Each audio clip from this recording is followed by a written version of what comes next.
Bismillahirrahmanirrahim. Assalamualaikum warahmatullahi wabarakatuh. Alhamdulillahirabbil alamin. Alhamdulillahilladzi hadana li hadza wa ma kunna laula an hadanallah. Asyhadu an la ilaha illallah wahdahu la syarikalah wa asyhadu anna Muhammadan abduhu wa rasuluhu alladzi la nabiyya ba'd.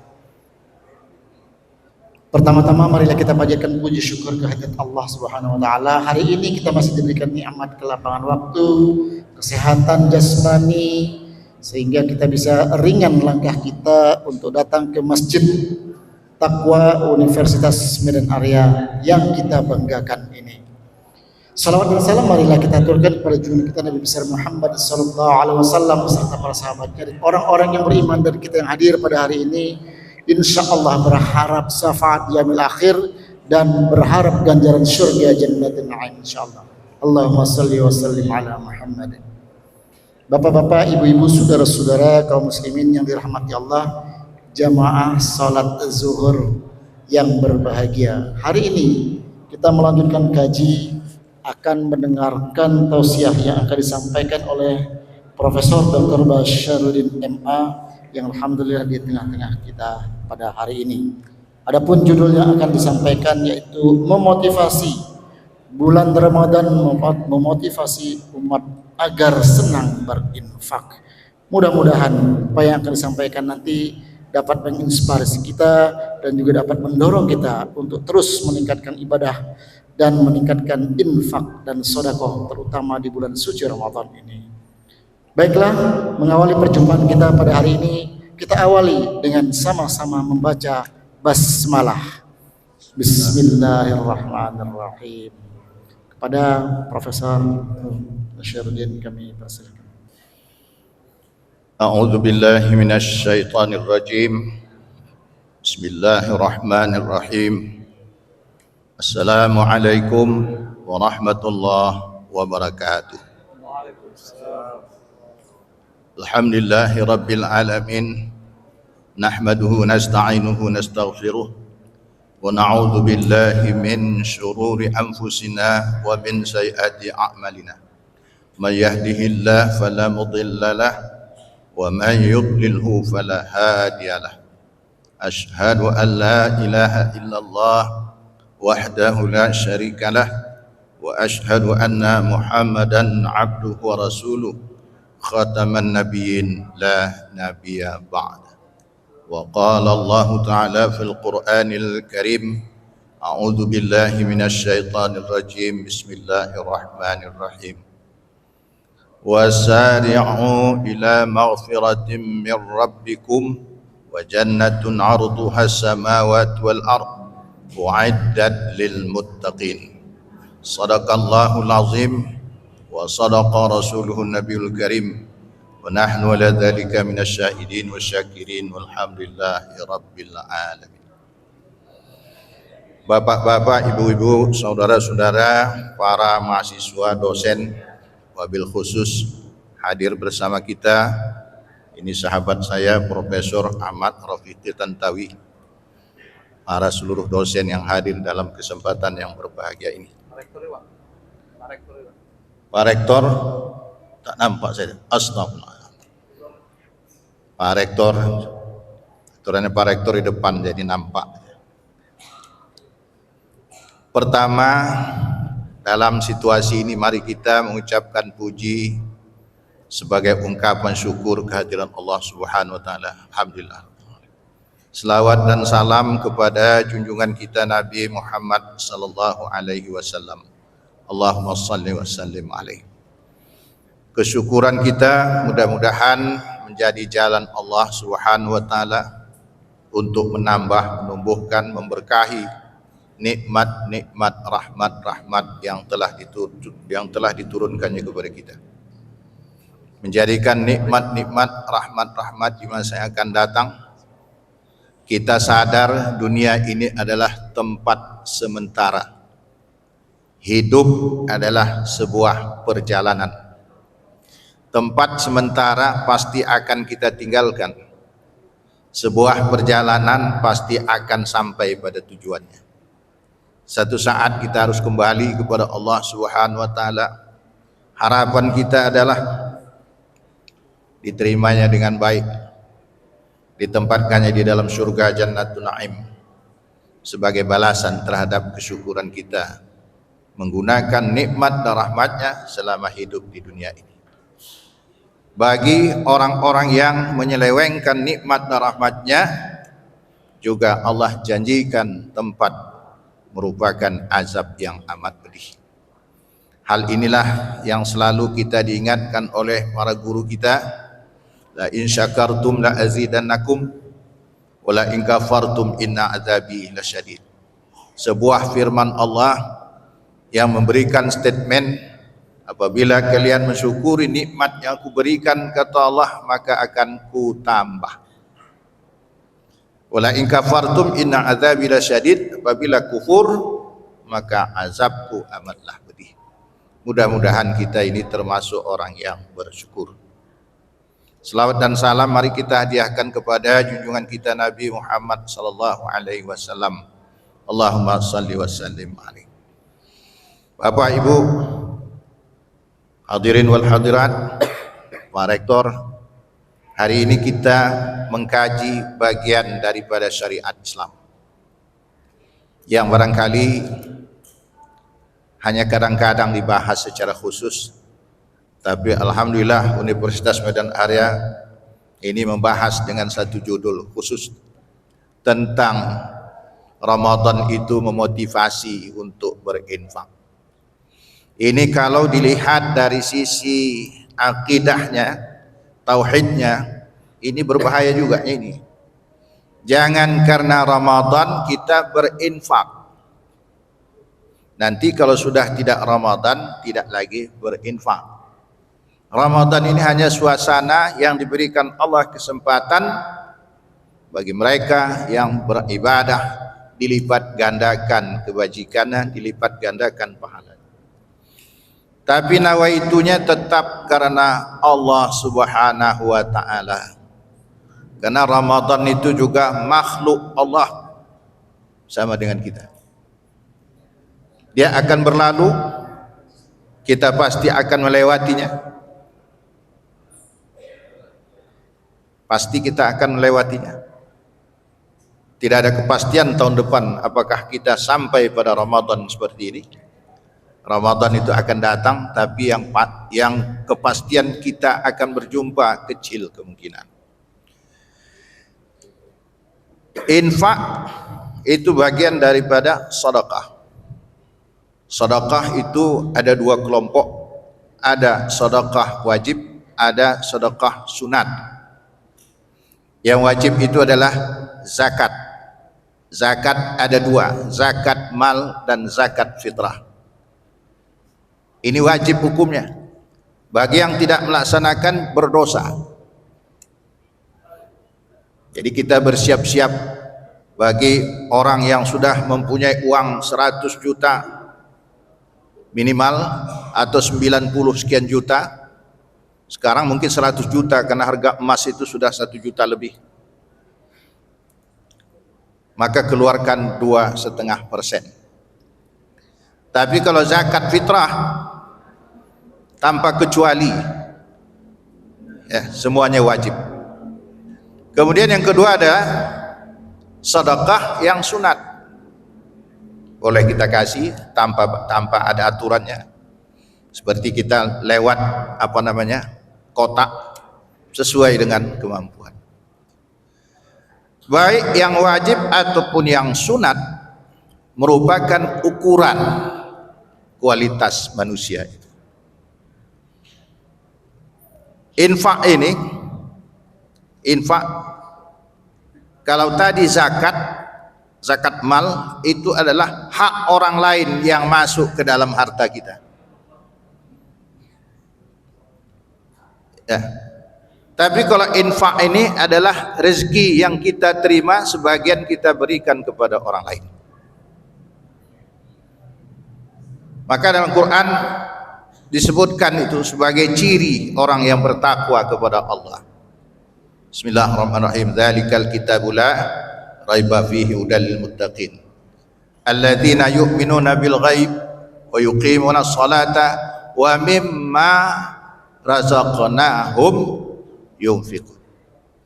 Bayangkan itu satu ayat itu, alladzina yu'minuna bima, ayat berikutnya setara perintah salat, perintah zakat, perintah berinfak. Ini mungkin yang dimaksud itu dua tadi, yang wajib dan yang sunat. Bapak Ibu jamaah rahimakumullah, mengapa itu menjadi syariat yang sangat penting dalam Islam?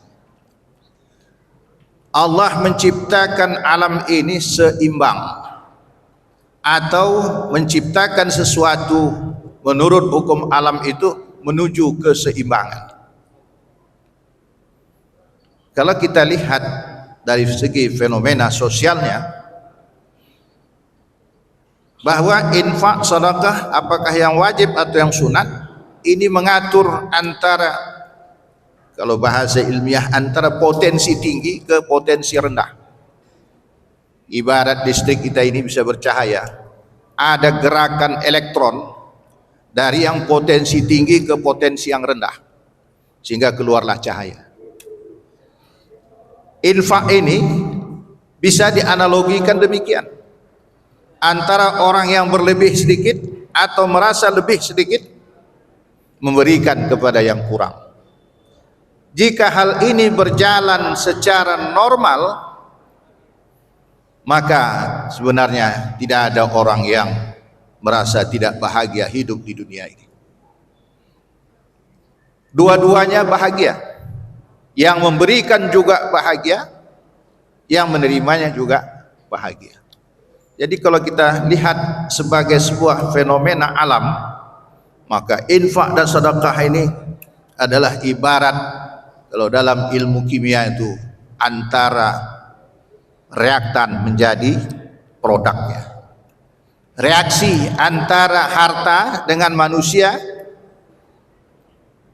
yang mendapatkan harta itu mendapatkan sesuatu rezeki. Di sebelah sana ada orang yang agak sulit mendapatkan rezeki itu. Maka sistem ini diatur oleh syariat itu, sehingga yang di sana merasa cukup, yang di sini merasa bahagia. Mengapa dalam salah satu hadis disebutkan bahwa harta yang kita berikan, kita infakkan itu, itulah harta yang kekal sesungguhnya, mengekalkan harta. Tapi harta yang kita gunakan, yang kita makan, itu adalah harta yang kadang-kadang tidak memberikan kebahagiaan kepada kita, bahkan tidak jarang membuat derita dan sengsara. Kok bisa pula harta, derita dan sengsara? Hari ini Allah perlihatkan itu. Betapa ada seseorang di negara Republik yang tercinta ini, kaya raya, kerjanya apa? Hanya cakap-cakap saja. Bisa beli jet, bisa buat rumah puluhan miliar. Heran-heran juga kita. Tapi hari ini Allah bukakan betapa sulitnya mereka untuk mengakal-akali harta yang seperti itu. Akhirnya apa? Akhirnya menjadi bencana. Ya. Ini persoalan harta. Bapak Ibu jemaah rahimakumullah, tadi ayat yang disebutkan di awal tausiah kita tadi, wasari'u ila maghfiratin min rabbikum wa jannatun arduha as-samawati wal ard uiddat lil muttaqin. Bersegera pada keampunan Allah Subhanahu wa taala. Mengapa? Kalau kita buat komparatif, dunia ini kecil sekali. Ada surga yang luasnya seluas langit dan seluas bumi. Bumi kita ini kecil, Bapak Ibu, ya para mahasiswa, kecil. Diameternya kurang lebih 13.000 km. Ditempati oleh kurang lebih 217 negara. Inilah berkelahi-kelahi kita di depan di muka bumi Allah ini. Israel mencaplok Palestina, nanti mungkin Cina mencaplok Indonesia, barangkali ada kemungkinan dua. Ada ya? Allah alam, sudah 70% dikuasai tanah, mana lagi? Ya, kecil. Allah janjikan itu, maka bersegera pada keampunan Allah supaya kita masuk surga. Siapakah yang bertakwa itu? Alladzina yunfiquna fis sarra'i wad dharra. Ya, orang-orang yang menginfakkan dalam situasi lapang maupun dalam situasi sempit. Jadi jangan menunggu, wah saya berinfak nanti kalau sudah uang saya banyak. Allah tidak melihat jumlah, tapi kembali pada awal tadi, Allah melihat di dalam hati. Bagaimana niat kita ketika berinfak, ketika mengeluarkan rezeki yang kita terhadap seseorang atau terhadap sesuatu yang lain. Bapak Ibu jemaah rahimakumullah, barangkali itu sebagai untuk pembuka. Tadi katanya ada diskusi, mungkin bisa kita diskusikan tentang infak ini, apa hikmah, apa fadilah. Karena kita sebagai orang ilmiah beragama ini perlu juga ada eksperimennya. Benarkah? Nah, pertanyaan, benarkah dalam Al-Quran disebutkan 1 biji bisa menumbuhkan 7 tangkai? Setiap tangkai berisi 100, berarti 700. Nanti yang biji berikutnya begitu juga terus. Apakah itu benar? Buat eksperimen kita masing-masing. Ya, kita coba taruh 100.000 di ikhlas lillahi ta'ala. Lihat, tentu tidak besok keluar, tapi bisa berproses. Buktikan itu, keyakinan itu dalam bentuk prakteknya. Ya, karena beragama ini tidak akan terasa kita nikmatnya kalau keyakinan itu tidak kita uji. Kita uji, tapi jangan kasih tahu orang. Tak usah pakai proposal lah, seperti untuk buat skripsi, tak usah. Buat saja sendiri. Diuji. Benarkah ini jaminan Allah itu? Supaya apa? Karena Nabi Ibrahim pun meminta kepada Allah, ya Allah, tunjuki aku macam mana cara menghidupkan. Ada dalam Quran itu. Perlu bukti.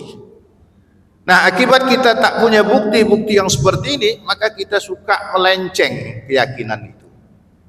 Ya. Tak yakin kita masih menghitung kuantitatif, tapi tidak kita hitung, tidak kita perhatikan kualitatif. Di ayat lain Allah sebutkan juga, wa may yattaqillaha yaj'alhu makhraja wa yarzuqhu min haitsu la yahtasib. Banyak dibaca. Tapi bagaimana kita buat eksperimen yang seperti itu? Ya, saya kira demikian sebagai pengantar. Ya, kalau ada nanti diskusi silakan, kalau tidak, karena ini adalah situasi, tadi saya sampaikan kepada Profesor Rafiki, ini dalam situasi tidak puasa pun, ini jam ini tak tepat ini. Ya, yang berbicara pun kering lidahnya, yang mendengar pun ngantuk. Ya, tapi walaupun demikian, ini adalah jihad yang paling besar, menahan mata, menghidupkan memori, menyimpan dan sebagainya. Saya kira demikian, Pak Moderator. Terima kasih. Assalamualaikum warahmatullahi wabarakatuh. Waalaikumsalam warahmatullahi wabarakatuh. Ya, Bapak Ibu yang dirahmati Allah, kata-kata provokasinya adalah membuktikan apakah benar jika kita berinfak dianalogikan 1 biji akan tumbuh menjadi 7 tangkai, dan setiap tangkai akan tumbuh menjadi 100. Tentu ini menjadi provokasi buat kita. Dan kita tadi sudah ditantang oleh Prof. Basyaruddin bahwa mari buktikan betul nggak itu. Karena keyakinan-keyakinan seperti ini membuat atau melahirkan insan-insan yang betul yakin terhadap ajaran Islam yang katanya rahmatan lil alamin itu.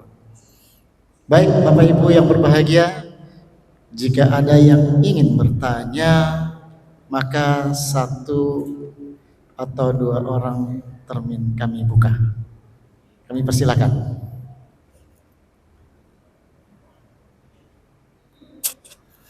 Ada? Belum ada? Oh ya, Dr. Abrar, silakan. Bismillahirrahmanirrahim. Assalamualaikum warahmatullahi wabarakatuh. Waalaikumsalam. Yang saya hormati Prof. Basarudin, kita ketahui bersama Prof, ada sahabat Nabi yang bernama Abdurrahman bin Auf ya Prof ya. Dan Abdurrahman itu kan Prof, infaknya sangat luar biasa Prof. Jadi dialah orang yang mungkin satu-satunya sahabat yang kalau dia berinfak dan dengan cepat pula Allah membalikkan hartanya tadi Prof. Karena kan profesi dia pedagang Prof, sebagai pedagang kemudian juga penghafal Quran. Tapi ini kan golongan sahabat. Nah pertanyaannya Prof, apakah mungkin golongan manusia biasa yang bukan sahabat maupun tabi'in bisa sampai pada maqam seperti ini Prof? Seperti Abdurrahman bin Auf ini, yang kalau berinfak itu jor-jorannya luar biasa gitu. Tetapi dengan uang yang sama juga Allah kembalikan hartanya tadi Prof. Itu mungkin pertanyaan. Terima kasih Prof.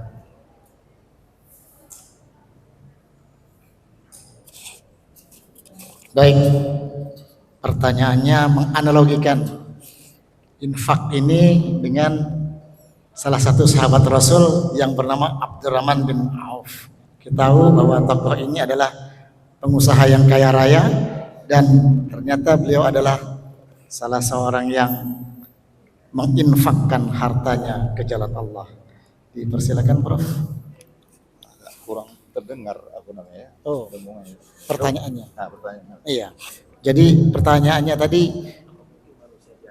ya, ya, iya. Jadi pertanyaannya adalah, apakah mungkin Prof, manusia biasa itu bisa mengikuti jejaknya seperti Abdurrahman bin Auf ini, yang bisa menginfakkan hartanya ke jalan Allah?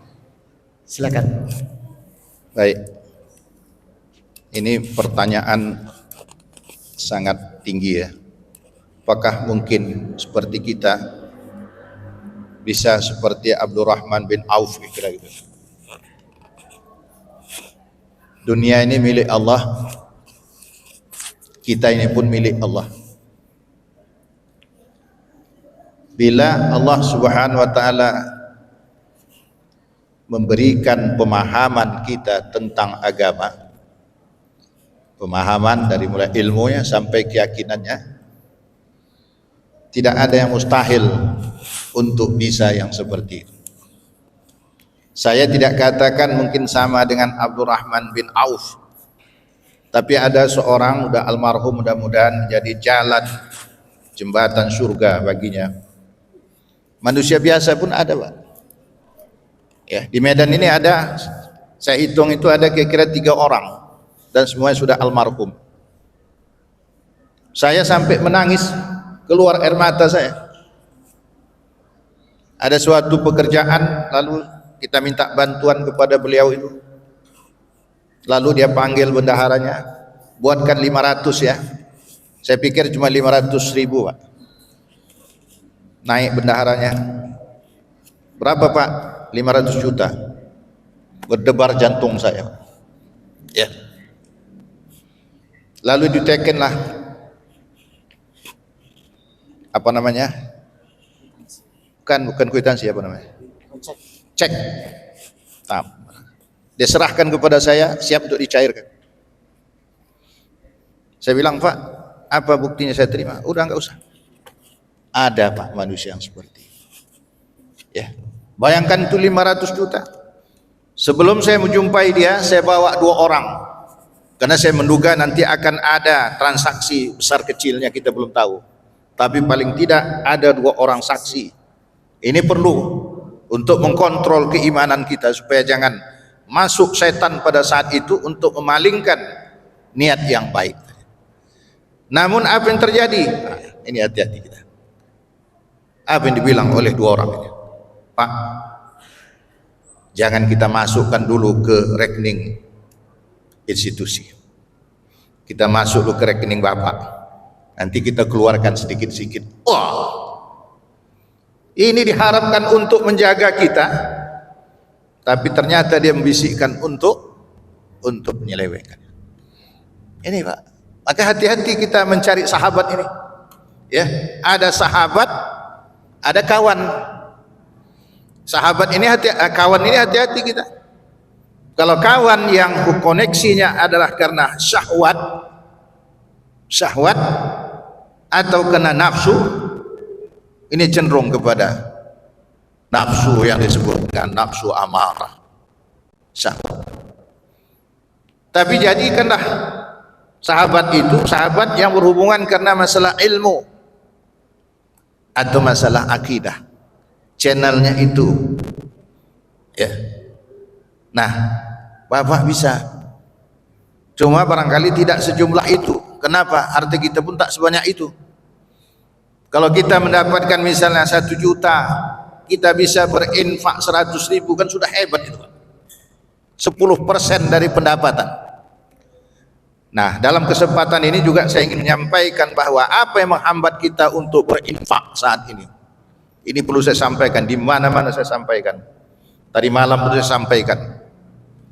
Ini Pak, hambatannya itu orang lebih memilih beli rokok daripada berinfak.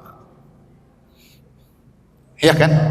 Mahasiswa saya saya observasi berapa bungkus satu hari? Enggak Pak, cuman batang saja.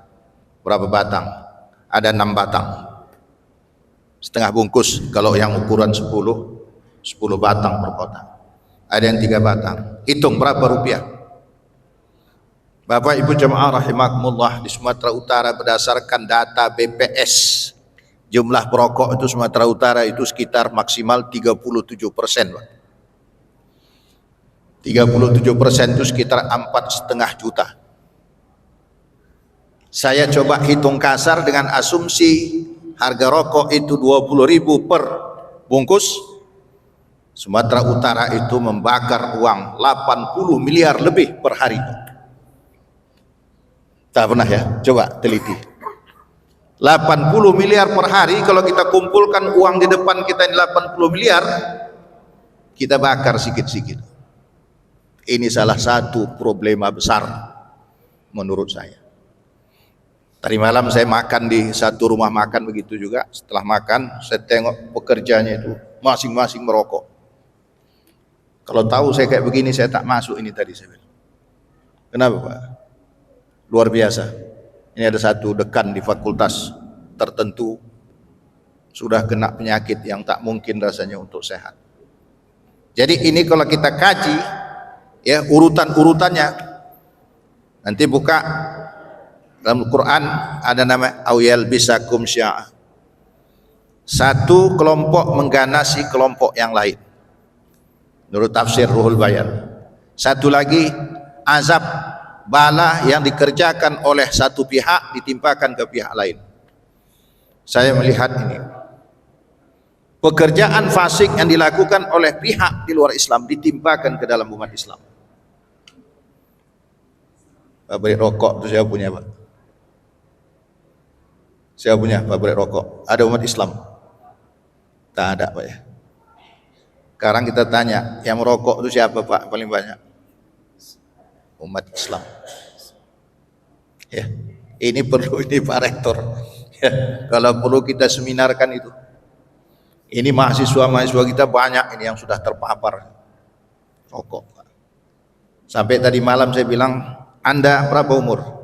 39 tahun. Kalau Anda tidak berhenti sekarang, dalam tempo 5 tahun ke depan, nanti cakap saya dicatat hari ini, Anda pasti berakibat. Saya kebetulan sudah 12 tahun mengurus Lembaga Pengkajian Pangan, Obat-obatan, Kosmetika Selama Indonesia. Rokok itu racun. Hampir semua ustadz mengatakan begitu ya. Agim mengatakan begitu. Ustaz Zulkarnain begitu, UAS juga begitu, semua sudah mengatakan gitu. Bagaimana umat ini? Kita bayangkan Pak, 8 itu Sumatera Utara. Secara nasional 3 triliun per hari Pak. Habis uang umat Islam itu dibakar. Inilah barangkali dosa yang menolak keberkahan itu. Kan lebih baik apakah membeli rokok itu amal saleh? Masuk amal saleh dia beli rokok? Tidak. Tapi kalau berinfak, yang tadi itu 2.000 untuk beli rokok kita masukkan infak, udah lillahi ta'ala putus. Ini perlu didakwahkan ini ya, secara terus menerus. Itu baru satu aspek. Nanti lihat ya, saya tak tahu. Umma ini barangkali mudah-mudahan mahasiswanya tak ada yang merokok, Pak. Tapi kalau di tempat saya sana banyak itu, Pak. Ya. Bahkan dosennya. Ada dosennya mengatakan, udah berhenti saya, Bang. Tengok besok akan ada. Nipu. Kalau udah mati, matilah itu. Betul. Mati itu kena ajal, bukan kena rokok. Mungkin ada jatah rokokmu, saya bilang 100 batang lagi. Habis 100 batang, nanti sampai ajal, mati. Takdirkan Allah, betul Pak. 100 hari itu kan kira-kira 3 bulan itu, Pak. 3 bulan kemudian meninggal pula dia. Nah meninggal, udah habis jatah rokoknya saya bilang. Padahal bukan itu, rezekinya sudah habis di muka bumi dan tugasnya sudah selesai. Nah barang itu Pak, jadi tak usah kita ragu, kita kerjakan saja. Yang menentukan makam tingkat keimanan kita itu adalah ibadah-ibadah yang kita lakukan, nanti Allah akan berikan petunjuk. Ya, karena ilmu ini kan ada dua, ada yang bisa diajarkan, ada yang tak bisa diajarkan. Ada yang tak bisa diajarkan. Nah, makanya jangan kita coba-coba yang rahasia-rahasia itu kita buka. Rasakan saja sendiri.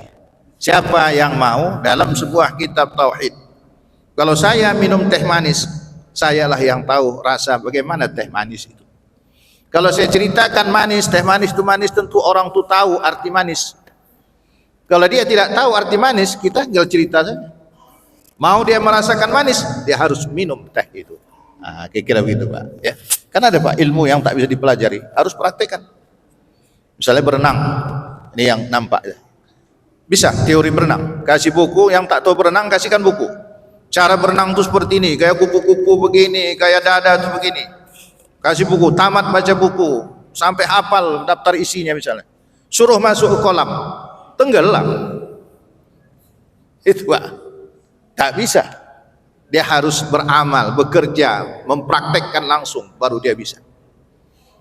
Naik sepeda, begitu juga. Kasih teori sepeda, kemana jatuh belokkan supaya dia tidak jatuh. Kasihkan itu, bisa nggak? Tak bisa. Jadi ada yang ilmu, ada naik ilmu tuh karena amal itu. Nah, saya kira itu barangkali. Ya. Baik, terima kasih Prof. Basyardin. Satu analogi yang sederhana. Sebetulnya masih banyak lagi contoh-contoh yang bisa kita lihat. Kalau kita mengenal Yusuf Hamka misalnya, dia juga merupakan salah seorang mu'allaf yang gemar berinfak. Kemudian kalau kita lihat juga di media sosial, nampaknya banyak beredar seorang penjual roti yang membuka dompetnya lalu dipilih-pilih uangnya. Ada uang recehan, ada uang 10.000, ada uang 20.000, lalu dipilih-pilih, lalu yang diinfakkan adalah yang nilai yang paling tinggi. Ini tentu menjadi pelajaran buat kita. Bapak-bapak, ibu-ibu, saudara-saudara kaum muslimin yang dirahmati Allah, memang uang itu terkadang memberi ukuran keimanan kepada kita. Kapan uang kita merasa harganya lebih mahal dan kapan uang kita terasa lebih murah. Ketika uang kita 100.000 kita bawa ke mall, maka uang itu akan terasa lebih kecil nilainya. Tapi coba 100.000 itu dilewatkan celengan masjid, maka nilainya menjadi tinggi. Kenapa? Karena terasa berat untuk mengeluarkan yang 100.000 itu. Ini mungkin sebagai analog saja. Mudah-mudahan kita tidak seperti itu dan kita terinspirasi dari yang disampaikan oleh Profesor Basyardin tadi. Baiklah Bapak Ibu yang berbahagia, jika tidak ada lagi yang ingin bertanya, maka alhamdulillah Prof, masih ada satu lagi Prof yang ingin bertanya, kami persilakan. Oh, ya ada.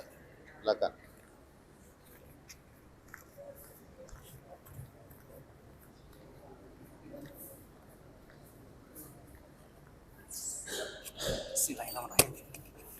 Bismillahirrahmanirrahim. Assalamualaikum warahmatullahi wabarakatuh. Terima kasih atas kesempatan yang diberikan, Prof.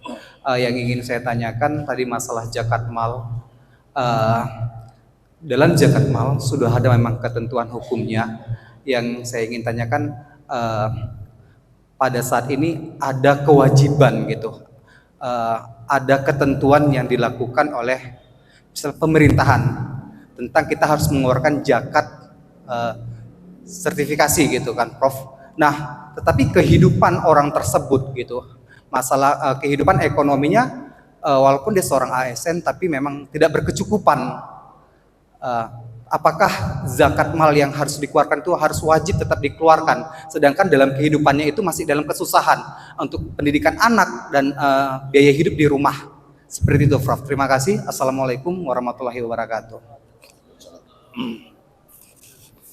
Waalaikumsalam warahmatullahi wabarakatuh. Baik, ini ada zakat profesi lah secara umum.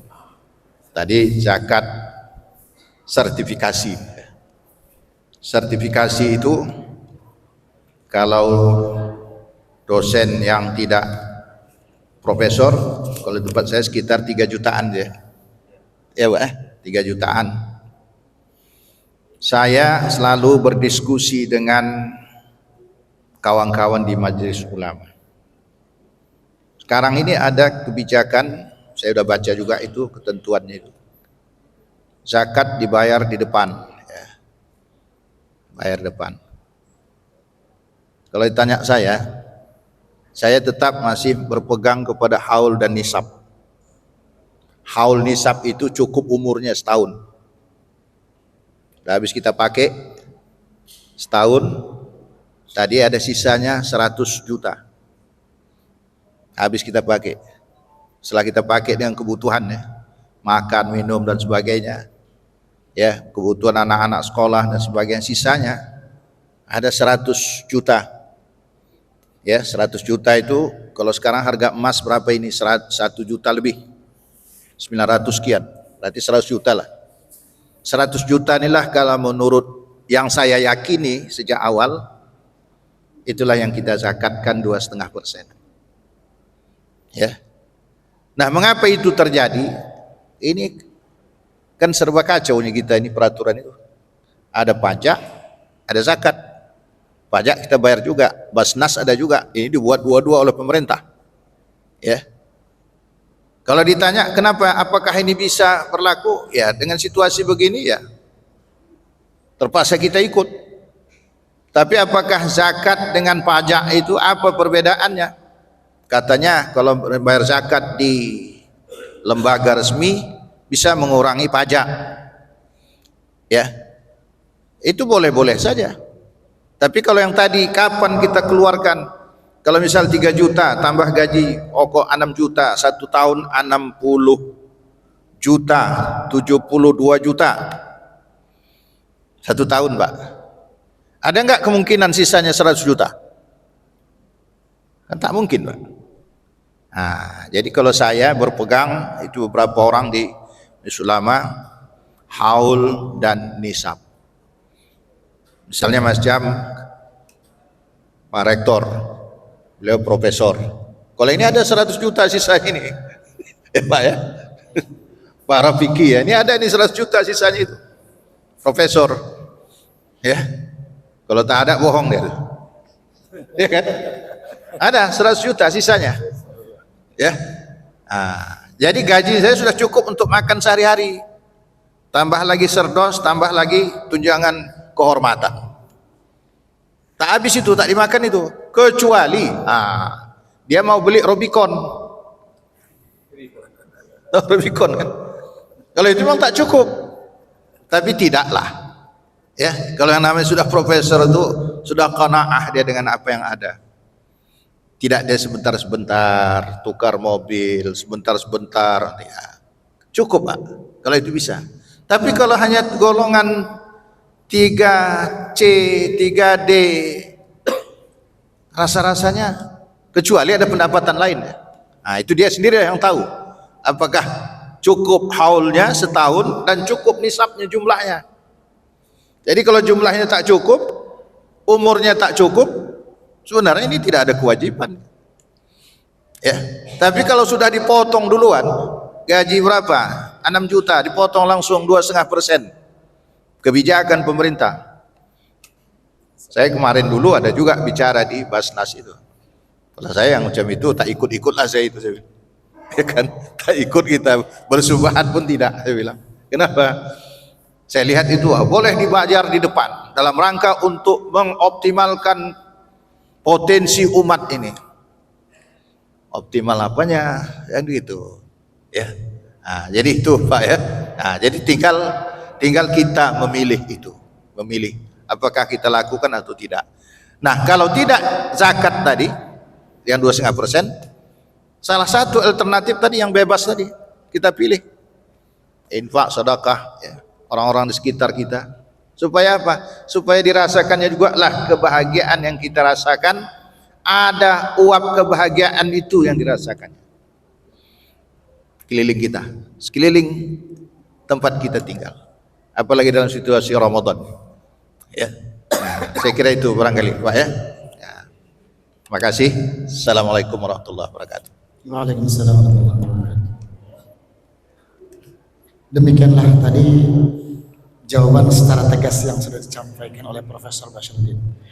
Bapak Ibu, saudara-saudara kaum muslimin yang dirahmati Allah, tentu kalau kita kaji lebih jauh masih banyak lagi persoalan-persoalan yang menghalangi kita sebagai umat Islam, sebagai umat Rasulullah sallallahu alaihi wasallam ini untuk berinfak.